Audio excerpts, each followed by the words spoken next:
Dans Genèse 12:8, nous lisons « Il se transporta de là vers la montagne, à l'orient de Bethel, et il dressa ses tentes, ayant Bethel à l'occident et Haï à l'orient. Il bâtit encore là un autel à l'Éternel, et il invoqua le nom de l'Éternel. » Ce fut le second autel d'Abraham. L'autel l'avait conduit à la tente, et la tente l'avait de nouveau conduit à l'autel. Si ce que nous possédons ne demeure pas sur le principe de la tente, cela prendra racine, il n'y aura pas de second autel. Lorsque nous avons tout consacré à Dieu, il laisse certaines choses dans la tente. Cependant, nous ne pouvons pas en disposer comme bon nous semble. Tout ce qui se trouve dans la tente doit être passé par l'autel et de nouveau replacé sur l'autel. À n'importe quel moment, Dieu peut nous dire « Je veux cette chose ». Si nous la retenons en déclarant « Elle est à moi », alors dans mon cœur, j'ai renoncé à l'autel et je ne peux pas dire à Dieu que ma vie lui appartient. Nous avons pu dresser le premier autel, mais à cause du temps qui est passé, nous avons pu accumuler beaucoup de choses qui nous ont détournés du principe de l'attente. Si l'on est ainsi, il ne peut y avoir un autre autel. Cependant, combien cela est précieux si nous demeurons toujours sur le principe de la vie, de l'attente, de pouvoir dresser un second autel. L'autel conduit vers l'attente. Genèse 12:8 nous dit « Il se transporta de là vers la montagne à l'orient de Bethel, et il dressa ses tentes, ayant Bethel à l'occident et Haï à l'orient. Il bâtit encore là un autel à l'Éternel, et il invoqua le nom de l'Éternel. » À partir de ce jour, Abraham vécut dans une tente. En réalité, il vivait dans une tente avant cela. Cependant, ce n'est que lorsqu'il dressa l'autel que la parole de Dieu introduisit cette notion de la tente. Certains se demandent si je donne tout à Dieu, ne dois-je pas vendre tout ce que je possède et offrir tout mon argent? Si je me consacre à Dieu, combien de meubles dois-je avoir chez moi et combien de vêtements dans ma garde-robe? Il y a des gens qui sont perplexes à l'égard de telles questions. Toutefois, nous devons nous souvenir que nous devons vivre dans ce monde.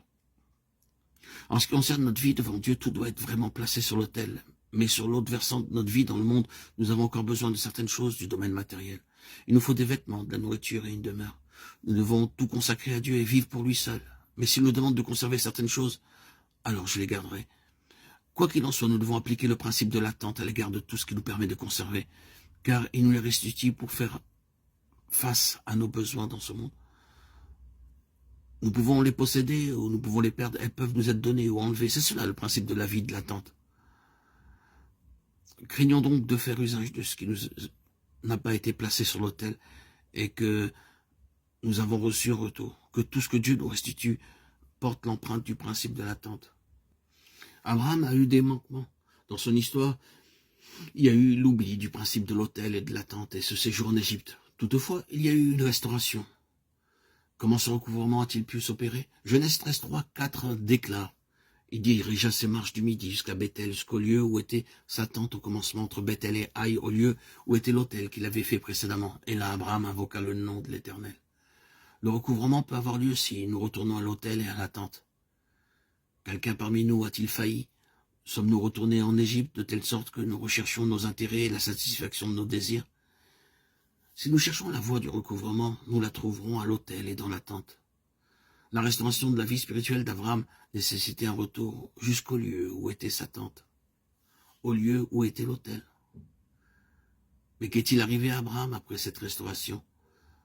Dans Genèse 13:18, nous lisons « Abraham leva ses tentes et vint habiter parmi les chênes de Mamré, qui sont près d'Hébron, et il bâtit là un autel à l'Éternel. » Hébron signifie dans son principe communion.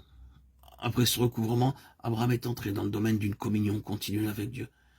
C'est alors qu'il a édifié un autre autel. Si nous sommes en communion avec Dieu, nous n'oublierons jamais l'autel. Qu'il nous accorde la grâce de voir l'importance de la consécration afin de vivre sur le principe de la vie de l'autel et de l'attente.